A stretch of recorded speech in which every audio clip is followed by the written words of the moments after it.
Salutations! I am Logan and today I will be telling you guys about the epidemic that is happening, which is COVID-19, or as more commonly known as coronavirus. Now, I have been told by my fellow sides that I shouldn't do a talk about this, and that talks are Patton's doing. If he talked about this, he would do no research beforehand, and he'd make puns about the whole thing. And I feel like that is a bit extra. Roman updated my cards. He said I could keep that in there. But I think he's just being petty. I don't think I'm using that in the correct usage, but I must further my talk about COVID-19. So just an overview about all this. Coronavirus disease, or COVID-19, is an infectious disease caused by a newly discovered coronavirus. Most people infected with the coronavirus will experience mild to mild respiratory illnesses and recover without requiring special treatment. Older people and those with underlying medical problems like crawdads disease, diabetes, chronic respiratory disease, and cancer are more likely to develop serious illnesses. The best way to prevent and slow down transmission is to be well informed about COVID-19 virus, the disease it causes and how it spreads. Protect yourself and others from infection by washing your hands and using alcohol-based rub frequency and not touching your face. Whoops. The coronavirus spreads primarily through droplets of saliva and discharge from nose when an infected person coughs or sneezes. So it is important that you also practice respiratory etiquette, for example, by coughing into a flexed elbow. Now, I have been told that doing that is uncool these days, and that coughing into an elbow has died in 2016. Roman told me this. I do not know where he gets this. Coughing and proper etiquette in this manner is always in style. But what I found is actually more effective than coughing to one elbow and still being in style for whatever reason Roman thinks. Cough with both elbows crossed into the middle of them. That way, there's no chance of them escaping. I hope you guys get what I'm trying to put down. So now we're going on to the prevention of whatever this is. I give up. To prevent the infection and to slow transmission of COVID-19, do the following. Wash your hands regularly with soap and water, or clean them with alcohol-based hand rub. Maintain at least 1 meter distance between you and people coughing and sneezing. Avoid touching the face. Cover your mouth and nose when coughing or sneezing. Stay home if you are unwell. Refrain from smoking and other activities that weaken the lungs. Practice physical distancing and avoiding unnecessary travel and staying away from large groups of people. You hear that, Roman? Don't be social. I will make a comeback, and I will send the virus after you. I will get my revenge. We will now move on to the symptoms of COVID-19.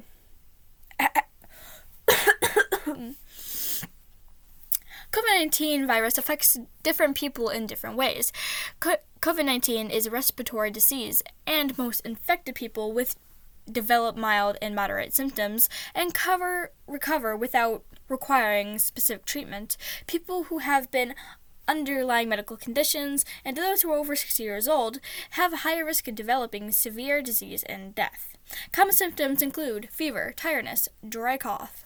Other symptoms include shortness of breath, aches and pains, sore throat, and very few people will resort to diarrhea, nausea, or a runny nose.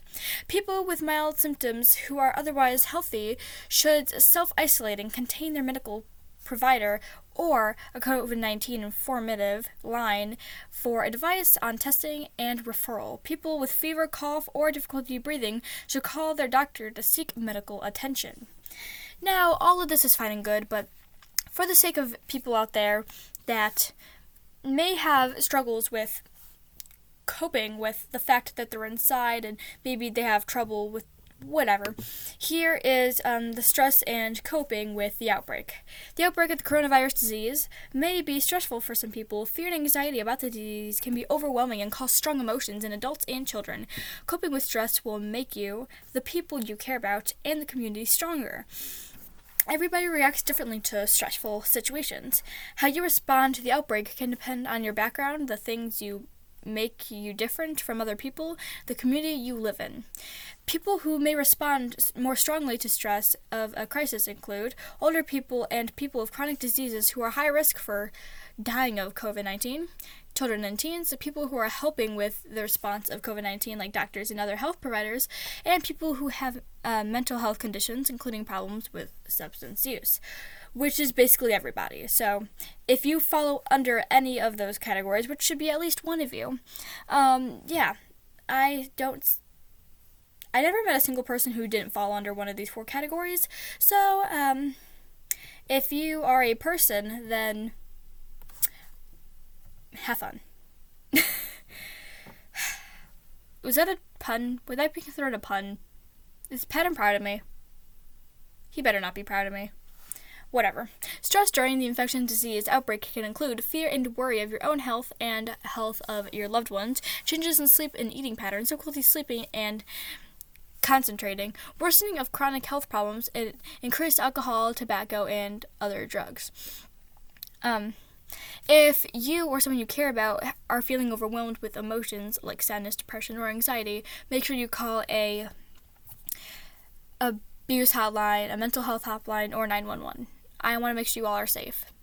So on with my lecture. People are pre-existing mental health conditions should continue their treatment and be aware of new or worsening symptoms. Additional information can be found in the Substance Abuse and Mental Health Services Administration website. Taking care of yourself, your friends, and your family can help you cope with stress. Helping others cope with their stress can also make your community stronger. Things you could do to support yourself is taking breaks from watching, reading, or listening to news stories, including social media. Hearing about the pandemic repeatedly can be upsetting. Taking care of your body. Take deep breaths, stretch, or meditate. Try to eat healthy, well-balanced meals. Exercise regularly. Get plenty of sleep, and avoid alcohol and drugs. Make time to unwind. Try to do some other activities you enjoy. Connect with others. Talk to people you trust about your concerns and how you are feeling. Reduce stress in yourself and others.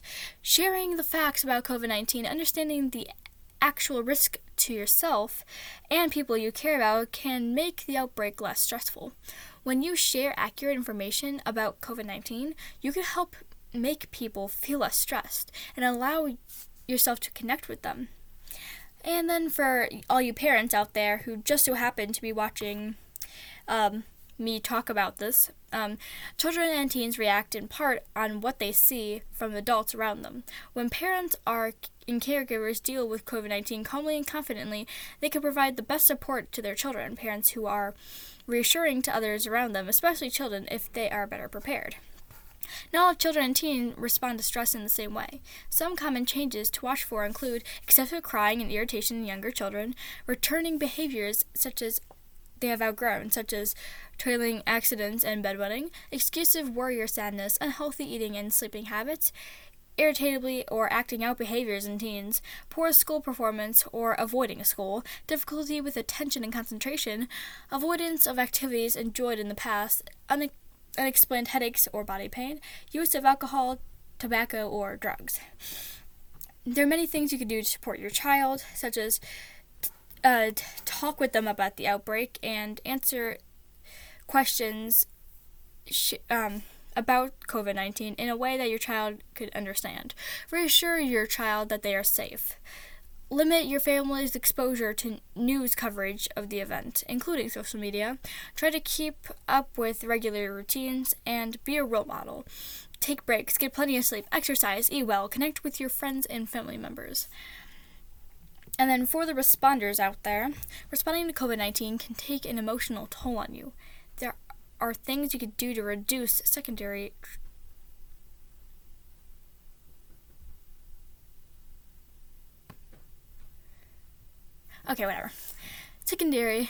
post-traumatic stress, or STS. You know what? I feel like I do not have a place talking about this. But we are going to skip ahead to the people who were released from quarantine. Being separated from others and healthcare providers think you may have been exposed to COVID-19 can be stressful, even if you did not get sick. Everyone feels differently after coming out of quarantine. Some feelings include mixed emotions, including relief or after quarantine, fear and worry about their own health and the health of others around them, stress from the experience of monitoring yourself and being monitored by others for signs of symptoms of COVID-19, sadness, anger, or frustration being friends or loved ones have unfounded fears of contracting a disease from contact with you, even though you have been determined not to be contagious, guilt about being able to perform normal work or parenting duties during quarantine, or other emotional and mental changes. Children may also feel upset or have other strong emotions if they or someone they know has been released from quarantine. And that's basically all I have to talk about. If you do need to contact someone, I would get a hold of a close friend or a parent, or if you are a parent, your child, talk to them about your mental state and what you think of what's going on. I'm guessing a lot of you guys are in school if you are watching this, so I would talk to a teacher if you don't feel safe, but you are not alone. There's a worldwide community that is going through the same thing as you currently, and many people could benefit if you talk with someone. I don't exactly know how to end this. I usually don't talk on my own with things like this. Finna woke.